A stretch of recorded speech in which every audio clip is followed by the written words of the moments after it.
Jadi Al-Quran itu kalamullah, perkataan sepenuhnya Allah Subhanahu wa Ta'ala. Dari mana, bagaimana transmisinya? Ya dari Allah Subhanahu wa Ta'ala, malaikat Jibril ke Nabi Muhammad Shallallahu alaihi wasallam. Tadi dia bilang, kenapa dinaikin dulu sih? Tunggu dulu bang, aku ngomong dulu, turunin dulu, nanti naik. Ya gitu ya. Jadi transmisinya sangat jelas. Perintah ibadat juga dalilnya sudah jelas gitu ya. Jadi tidak ada umat Islam itu beribadah tanpa ada perintah dan tanpa ada yang mencontohkan, kan gitu. Nah, itu jawaban dari kami, sangat jelas itu. Jadi sekali lagi umat Islam itu beribadah ada perintahnya, tidak membuat ibadah-ibadah sendiri-sendiri, gitu. Ya kalau Willy kamu yang mau ngatur, lu naik di sini, lu marah gua ngatur, gua blok juga lu. Semana sih Willy, tunggu ya. Mana tadi itu? Mana dia? Ini dia nih. Mana dia? Oke. Ini ada Jimmy Sinambela. Silakan. Jimmy, Muslim apa Kristen Jimmy? Saya Kristen. Saya cuma mau bertanya, boleh? Boleh. Boleh. Guru Nda, monitor Guru Nda. Sama siapa? Juma. Iya. Oh boleh, senang, boleh saya tanya. Tapi siap nanti komparasi ditanya balik ya bang ya? Oh saya kurang tahu bernarasi dan mau bertanya aja. Oke nggak apa-apa, silakan. Nggak boleh saya juga turun gitu loh. Boleh bang, silakan. Oke, sama siapa ini? Sama Bang Juma? Semua bisa menjawab di sini, Muslim siap semua ditanya, siap semua menjawab. Gitu. Kalau saya bilang mohon maaf kalau ibaratnya dulu kalau ada kata saya yang salah ya. Ya. Oke.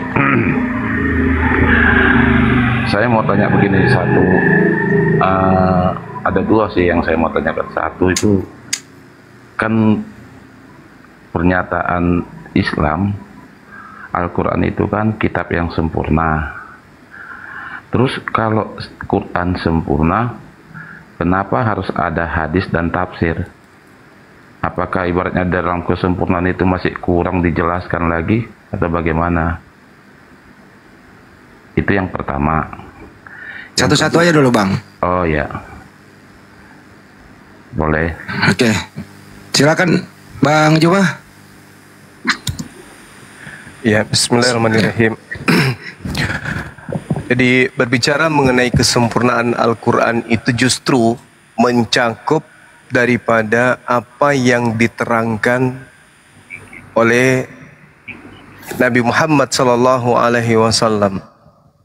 Jadi cakupan kesempurnaannya itu kemudian diuraikan, bukan dibuat baru, tapi diuraikan, membuktikan bahwa kesempurnaan Al-Quran itu benar-benar hak, benar-benar nyata. Nah, Al-Quran ini datang kepada wakil Tuhan yang disebut Nabi dan Rasul. Al-Quran itu adalah kalamullah, perkataan sang pencipta alam semesta yang tidak semua manusia bisa langsung memahaminya tanpa belajar. Karena status kita bukan Nabi semuanya. Kalau Nabi itu punya kekhususan sebagai orang yang diberikan hati, pikiran yang mampu kemudian menjelaskan dan menelaah kemudian firman yang diterimanya kepada umatnya. Nah, penjelasan inilah yang disebut hadits dari uraian kandungan Al-Quran yang datang dari pencipta alam semesta. Jadi hadits itu bukan hal baru. Hadis itu justru menguraikan isi Al-Quran, membuktikan bahwasanya itu Al-Quran benar-benar sempurna. Contoh misalnya seperti bangunan. Bangunan ini sempurna, tapi apakah semua orang tahu apa yang ada di dalam unsur dinding, lantai, atap? Tidak semua orang tahu.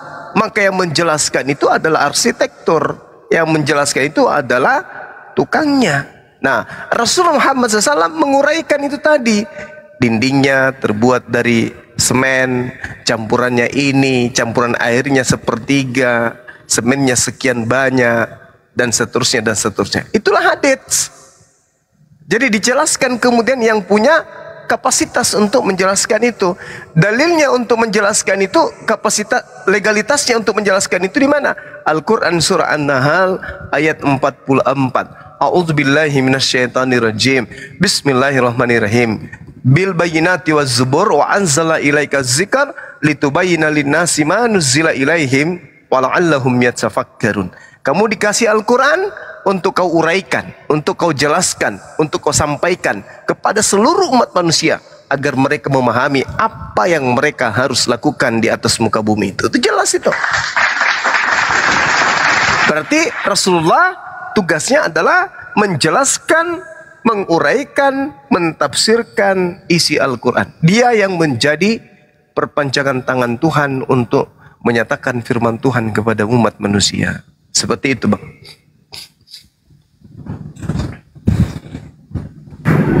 Apakah hadis itu juga sebagian dari wahyu? Bagian dari wahyu? Ya, betul. Betul.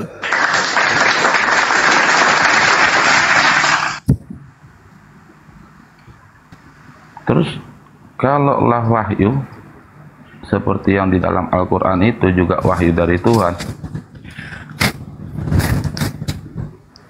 harusnya kan menceritakan tentang yang kedepannya, bukan menceritakan tentang ke belakang, begitu bukan? Jadi Al-Quran itu ada yang menceritakan tentang kisah-kisah terdahulu, ketika kisah itu kemudian terkait dengan hukum-hukum yang dibutuhkan oleh manusia ke depannya. Cakupannya ada yang diceritakan pada masa di pewahyuan, dan cakupannya ada yang menjelaskan masa yang akan datang. Yang pada intinya kedatangan Al-Quran itu diwahyukan untuk sebagai petunjuk bagi seluruh umat manusia, litubayyina linnasi wala'allahum yatafakkarun, agar manusia itu memahami dan tahu dia diciptakan ini untuk apa dan mau kemana. Nah, itulah fungsi Quran. Itu fungsi Quran. Makanya di Islam itu dari aspek ibadahnya sempurna, dari aspek berbicara ketuhanannya sempurna, hubungannya kepada pencipta sempurna, hubungannya kepada manusia sempurna. Ajarannya mau diaplikasikan di keluarga, di RT, RW, kecamatan, kabupaten, provinsi, negara, bahkan dunia, itu mencakupi. Itu bisa dijadikan sebagai asas. Asas bernegara, asas berbangsa, asas berprovinsi, asas berkabupaten, kecamatan, desa, bahkan keluarga kecil, bahkan untuk diri sendiri. Nah, itulah Al-Quran. Itulah Al-Quran. Silakan. Terus menurut pengertian abang, apa itu wahyu? Wahyu itu ilham. Wahyu itu ilham. Ketukan atau nada atau irama atau penyampaian yang berasal dari Sang Pencipta kepada Nabi. Itu wahyu. Nabi ini yang menuntun kemudian, Nabi ini yang tertuntun kemudian ketika mendapatkan wahyu itu. Makanya di Al-Quran dikatakan apa? Ma dalla sahibukum wa ma gawa. Nabi Muhammad tidak sesat dan tidak pula keliru. Wa ma yantiqu 'anil hawa, dan tidaklah yang diucapkannya itu menurut keinginannya. In huwa illa wahyu yuha, dan tidak lain yang diucapkan itu adalah wahyu yang diwahyukan kepadanya. Itu Al-Quran tuh. Jadi apa yang disampaikan oleh Rasulullah itu adalah wahyu. Karena dia adalah wakil Tuhan, maka dia yang menjelaskan. Mohon maaf nih, sama seperti di dalam Yohanes 1:18. Yang punya kapasitas, yang punya wewenang untuk menjelaskan tentang Tuhan hanya Yesus pada masanya. Sesuai dengan pengakuan Yohanes 1 nomor 18. Itu jelas itu, Bang. Maka para nabi itu memiliki kewenangan, fungsi kontrol untuk mengajak kaumnya mengatakan A, mengatakan B, melaksanakan A, melaksanakan B, meninggalkan A, meninggalkan B. Itu fungsi nabi, itu fungsi utusan Tuhan. Bukan malah datang untuk dibunuh, tidak. Dia datang untuk mengajarkan manusia kebenaran, petunjuk, jalan agar umatnya itu sampai kepada jannah, surga. Bukan malah disabotase begitu datang mengajarkan kebenaran tapi dibunuh. Itu nggak ada di konsep agama samawi, itu nggak ada. Jadi hadits atau ungkapan-ungkapan para nabi, Anda lihat kedudukannya sama seperti apa? Mazmur, kitab Mazmur, apalagi Kidung Agung, apalagi pengkhotbah, Amsal. Itu semua kedudukannya sama seperti hadits. Coba tanya orang Yahudi, apakah itu firman Tuhan? Tidak. Itu uraian dari sosok nabi yang diutus oleh Tuhan untuk memberikan hikmat. Makanya yang disebut hikmat itu hadits. Jadi kedudukannya itu sama. Amsal itu hikmat. Hikmat Amsal, hikmat Salomo. Nah, itu kedudukannya adalah hadits. Sayangnya hadits atau ungkapan, ucapan, kesepakatan Yesus itu tak ditemukan lagi. Itu sayang tuh.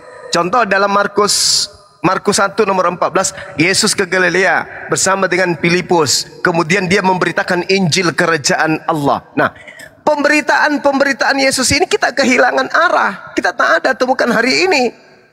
Padahal dalam Al-Quran juga dikatakan, Inni abdullah atani al-kitab wa ja'alani nabiyan. Sesungguhnya aku ini adalah hamba Allah. Aku diberi kitab ketetapan, ketentuan, hukum-hukum. Dan aku diberi nikmat kenabian. Ila Bani Israel. Diutus kepada Bani Israel. Tapi kita kehilangan momentum pengajaran Nabi Isa itu kita tidak temukan lagi hari ini. Kecuali seruannya. Ya Bani Israel, ini Rasulullahi ilaikum. Fattakullah wa ati'un. Bertakwalah kepada Tuhanku dan taatlah kepadaku. Itu aja yang kita temukan. Seruan-seruan sabdanya itu masih terekam dalam Al-Quran. Tapi tidak semuanya. Contoh, kita lihat dalam Yohanes 17 nomor 8. Segala firman yang engkau berikan kepada aku telah aku sampaikan kepada mereka. Muncul pertanyaan, mana segala firman itu? Ada? Tak ada. Maka benarlah kata Al-Quran, ya ahlal kitab lima talbisunal haqqa bil batil wa taktumul haqqa wa antum ta'lamun. Wahai ahli kitab, wahai pengikut Nabi Musa, pengikut Nabi Isa, mengapa engkau mencampur adukkan antara hak dan yang batil sementara kalian mengetahui? Gitu. Ya, yang disinggung ini bukan Kristen, yang disinggung bukan Kristen. Kristen itu adalah orang luar, bukan Bani Israel, bukan Yahudi, bukan Nasara. Kristen itu orang luar, tidak ada hubungannya dengan seruan Rasulullah. Nah itu bang. Jadi kalau berbicara mengenai apa yang datang kepada Rasulullah, ilham itu ya itu wahyu itu.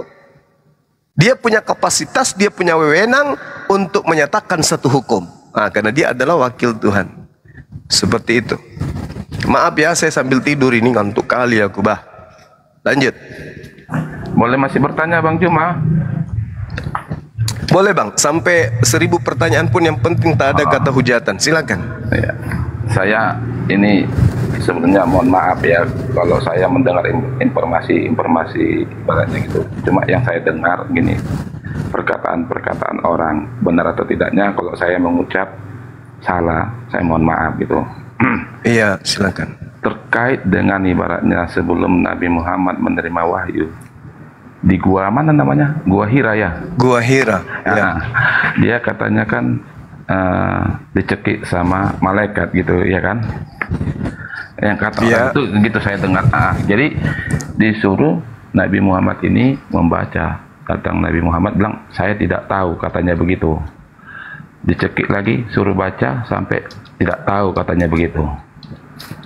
Sama malaikat kan begitu. Betul atau tidak itu bang?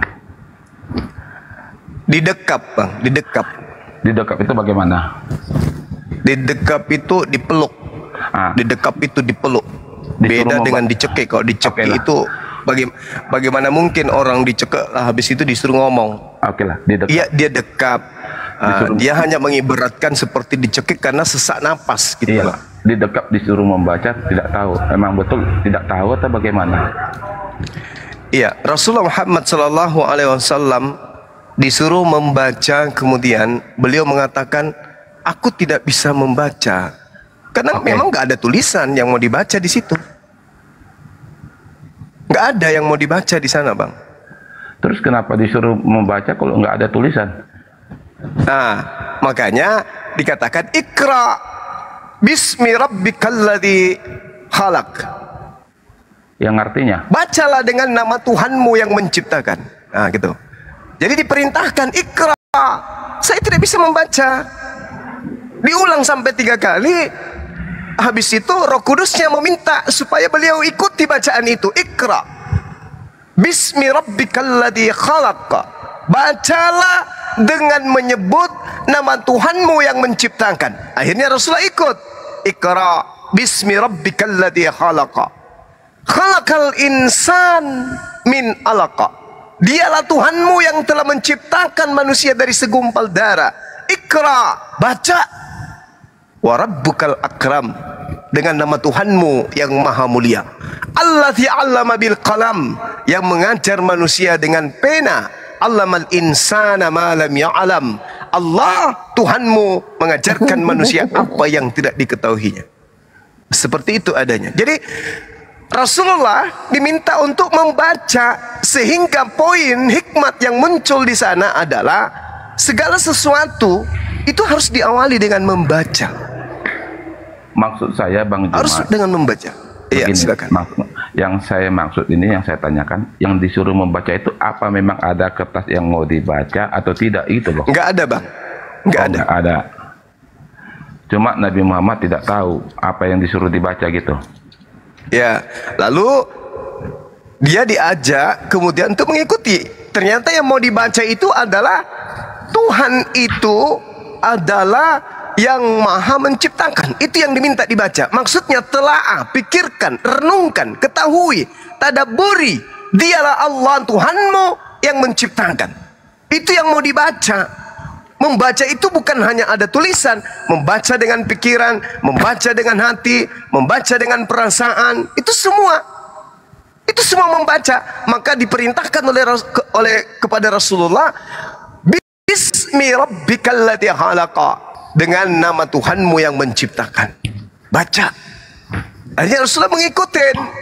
Oh, ternyata ini ada Tuhan yang maha menciptakan. Kan Rasulullah bertahanut, mencari ke mana kemudian saya bisa beribadah dan berhubungan dengan pencipta alam semesta ini. Beliau mencari bagaimana caranya aku bisa berhubungan, karena pasti alam semesta ini ada yang menciptakan.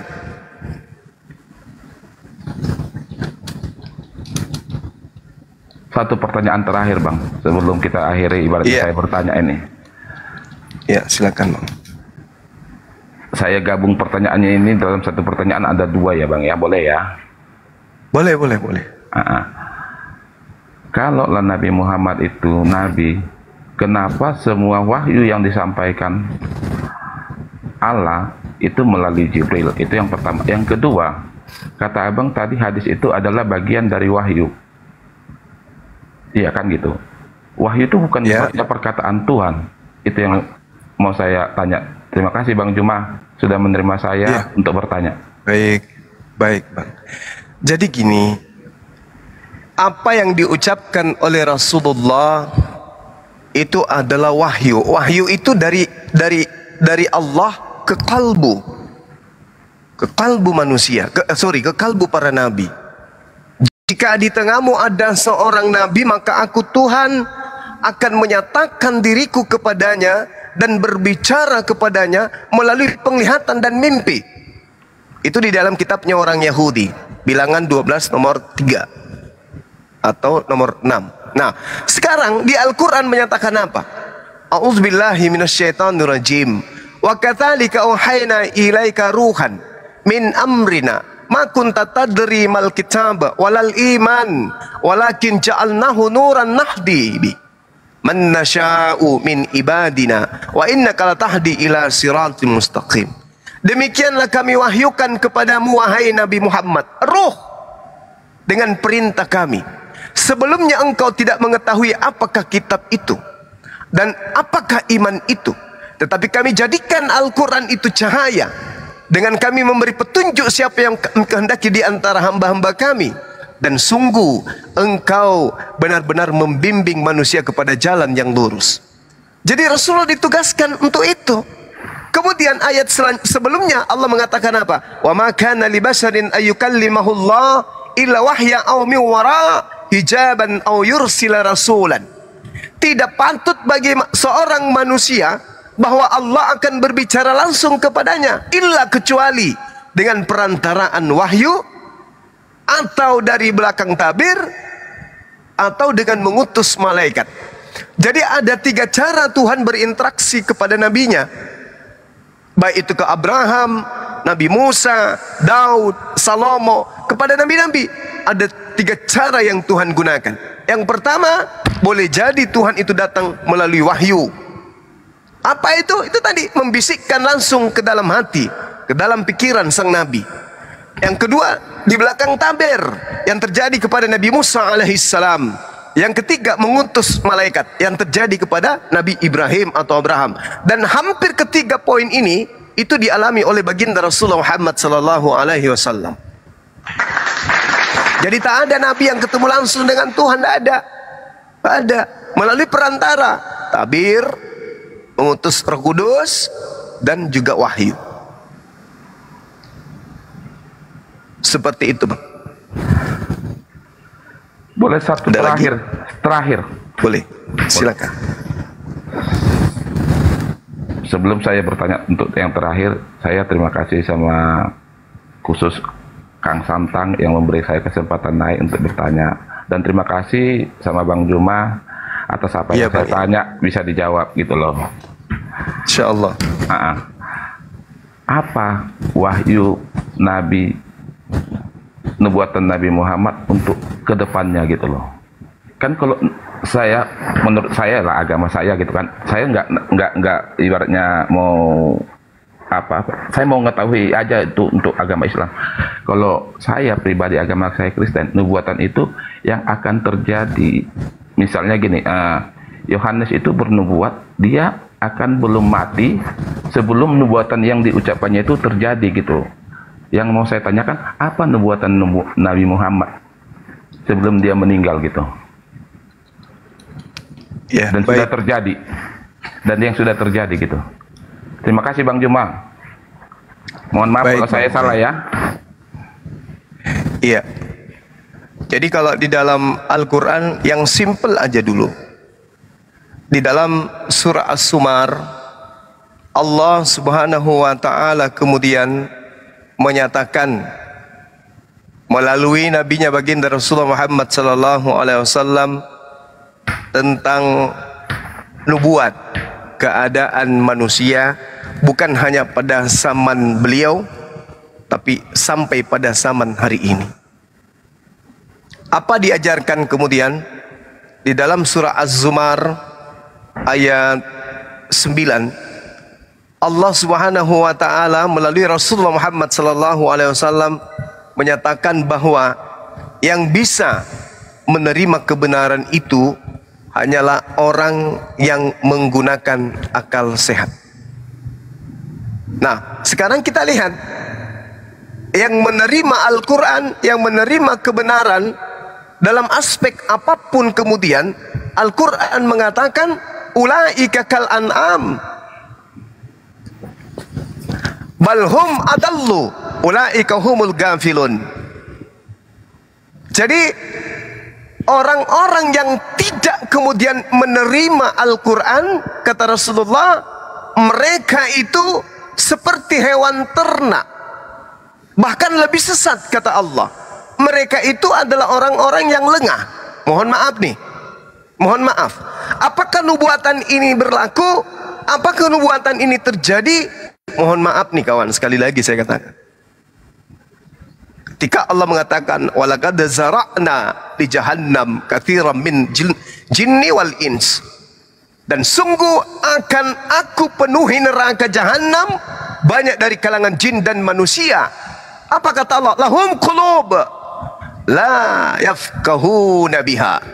Mereka memiliki hati tetap tidak dipergunakan untuk memahami ayat-ayat suci. Kemudian walahum a'yun la yubsiruna biha. Mereka memiliki mata tetapi dipergunakan untuk melihat tanda-tanda kekuasaan Allah. walahum azanu la yasma'una biha. Itu kata Allah. Mereka memiliki kemudian hati, memiliki telinga, memiliki telinga, tapi tidak dipergunakan untuk mendengarkan ayat-ayat suci Al-Quran. Ulaika kal'an'am balhum adallu. Mereka seperti hewan ternak, bahkan lebih hina, lebih sesat dari hewan ternak. Mereka itulah ulaika humul ghafilun. Mereka itulah orang-orang yang lega. Mohon maaf sekali lagi. Apakah hal ini tergenapin sekarang ini? Tergenapin? Kelompok mana yang kemudian, mohon maaf, hidupnya tak ada aturan yang berasal dari Tuhan? Mereka melakukan satu proses ibadah, tak ada anjurannya dari Tuhan, tak ada petunjuk dari Tuhan, tak ada batasan dari Tuhan. Bahkan mereka hidup sesuai dengan apa yang mereka selerakan, sesuai dengan pemuka-pemuka agama mereka. Ini fakta. Ketika Rasulullah Muhammad SAW menyatakan ayat ini, itu betul terjadi. Dan Rasul tidak pernah melakukan riset. Rasul tidak pernah keluar dari zona beliau. Dia tidak pernah sampai ke Amerika, tidak pernah sampai ke negara-negara yang memproduksi film-film yang tidak senonoh. Tidak pernah melihat keadaan bagaimana penyakit Philips ini berkembang kemudian. Bagaimana penyakit kelamin ini berkembang dari negara-negara yang di luar daripada pencinta dan penikmat Al-Quran. Ini nubuatan yang terjadi. Bahkan yang terjadi hari ini apa? Kalau hewan masih mencari jenisnya, lawan jenisnya, ini bahaya ini. Ini yang diterangkan Al-Quran. Ulaika kal'an'am balhum adallu. Bahkan mereka lebih sesat dari seekor binatang, kata Allah. Nah, ini nubuatan terjadi enggak hari ini? Terjadi. Padahal harusnya kan berbicara mengenai masa lampau. Lot, Sodom, Gomora. Ini enggak. Berbicara masa depan. Kami akan. Tuh, kata Allah. Berarti berbicara masa yang akan datang. Nah, ini fakta real. Ini satu data aja yang saya berikan kepada saudara. Lalu kemudian terkait dengan itu, bahwasanya di dalam surah Al-Mulk ayat 10 diterangkan kemudian bahwasanya banyak orang yang akan merasakan penyesalan kemudian dikarenakan mereka tidak mendengarkan apa yang terjadi pada hari ini. Kalau saudara saya menyatakan tentang nubuah, apakah terjadi hari ini? Belum terjadi, tapi kita sudah rasakan. Sebagai muslim kami sudah merasakan itu. Apa kata Allah dalam surah Al-Mulk ayat 10? A'udzubillahi minasyaitonirrajim. Wa qalu law kunna nasma'u aw naqilu ma kunna fi ashabis sa'ir. Dan mereka berkata, sekiranya dahulu kami mendengarkan atau memikirkan peringatan itu, tentulah kami tidak termasuk penghuni neraka yang menyala-nyala. Betapa banyak orang yang belum masuk neraka, belum sampai kepada neraka, terlebih dahulu mereka masuk ke dalam Islam. Ini nubuah. Berarti ada penyesalan nanti di neraka. Orang-orang itu mengatakan, sekiranya dulu ketika kami mendengarkan Islam, sekiranya kami mendengarkan Bang Suma dan kawan-kawan, memikirkan apa yang mereka katakan, tentulah kami tidak termasuk penghuni neraka yang menyala-nyala hari ini. Ini berbicara tentang neraka, tapi keadaan ini sudah terbaca dari poin-poin keadaan yang kita temukan. Bagaimana Eropa berbondong-bondong masuk Islam. Bagaimana di Indonesia, apologetis Indonesia hampir tiap malam mensyahadatkan orang. Itu artinya apa? Ada kemudian di antara mereka yang mendengarkan, ada di antara mereka yang memikirkan, sehingga mereka tidak menjadi penghuni neraka. Nubuat sudah terjadi, belum masuk neraka, sudah ada hasil dari nubuatan itu. Itu yang pertama. Yang kedua, sebelum kita tutup sesi ini, yang kedua kemudian adalah ketika umat Islam itu berbicara tentang Bible dalam perspektif debat lintas agama, kami membaca, kami melihat, kami menelaah orang-orang yang beriman kepada, orang percaya kepada penyaliban. Di dalam Matius 23 dipanggil oleh Yesus sendiri langsung dengan apa? Panggilan, seruan kepada mereka dengan panggilan orang-orang terkutuk, keturunan ular-ular, keturunan ular beludak. Bagaimana mungkin kamu akan meloloskan dirimu dari api neraka, kata Yesus, sebab engkau telah membunuh, engkau telah menyesal, engkau telah menyalibkan nabi-nabi. Mulai dari mulai dari Habel sampai kepada Zakaria anak bereknya, cucu daripada Nabi Ido. Itu dijelaskan, Bung. Kemudian diterangkan lagi apa? Matius 7 nomor 22 nomor 23. Tidak semua orang yang memanggil aku Tuhan, yang bermujizat pakai namaku, mengusir setan, bernubuat, akan masuk ke dalam surga, melainkan mereka melakukan kehendak Bapa. Maka orang-orang yang memanggil aku Tuhan, menyeru aku Tuhan, bermujizat pakai namaku, mengusir setan pakai namaku, pada saat itulah aku akan berterus terang kepada mereka, enyahlah daripadaku kalian semua pembuat kejahatan, aku tidak mengenal engkau, enyahlah daripadaku kalian semua adalah pembuat kejahatan. Nubuat berjalan. Wa qalu law kunna nasma'u naqulu ma kunna fi ashabis sa'ir. Nubuatan ini terjadi. Matius 23 nomor 15. Celakalah engkau wahai ahli Taurat, orang Farisi, orang munafik, engkau menjelajahi daratan, menyeberangi lautan, mentobatkan orang masuk menjadi pengikut agamamu. Setelah mereka menjadi pengikut agamamu, kamu jadikan mereka menjadi orang neraka dan 2 kali lebih jahat daripada engkau sendiri. Nubuatan terjadi. Ini. Wa idza husiran nasu kanu lahum a'da wa kanu lahum bi ibadatihim kafirin. Mohon maaf kalau saya salah ayat, tolong diingatkan. Pada hari manusia akan dikumpulkan kelak, pada hari kiamat, apa yang mereka sembah ketika mereka hidup di dunia selain daripada Allah akan menjadi musuh bagi mereka. Dan pujian-pujian yang mereka sandingkan, yang mereka ucapkan, yang mereka lakukan terhadap yang mereka sembah akan ditolak oleh mereka yang disembahnya. Ternyata terbukti. Ini belum di hari kiamat, sudah terbukti hari ini. Bagi orang yang berfikir, afala ta'qilun, afala tatafakkarun. Kita yang berfikir, Al-Quran mengatakan, wa idza husyiran nasu kanu lahum a'da wa kanu lahum bi ibadatihim kafirin. Apa yang mereka sembah nanti di hari kiamat akan menolak penyembahan mereka, akan menjadi musuh bagi mereka. Kami belajar nih, orang Kristen menyembah siapa sih? Menyembah Yesus. Belajar hari demi hari, kami temukan ternyata Yesus akan menjadi musuh bagi Kristen. Di mana dalilnya? Matius 7 nomor 15 sampai nomor 23. Kristen menjadi musuh bagi Yesus, dan Yesus mengingkari pemujaan-pemujaan yang Kristen lakukan terhadap Yesus. Itu fakta. Jadi berbicara mengenai nubuatan, hari ini bagi orang yang berakal, belum masuk ke neraka, belum hari kiamat, itu sudah tergenapi hari ini. Demikian.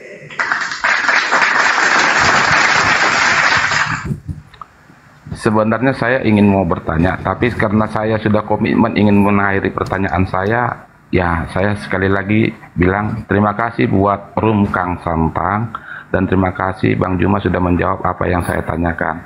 Dan buat teman-teman yang lain di atas, salam hormat saya. Semoga kita senantiasa diberkati Tuhan. Terima kasih Bang Juma. Amin. Saya Terima kasih Bang, ya. makasih.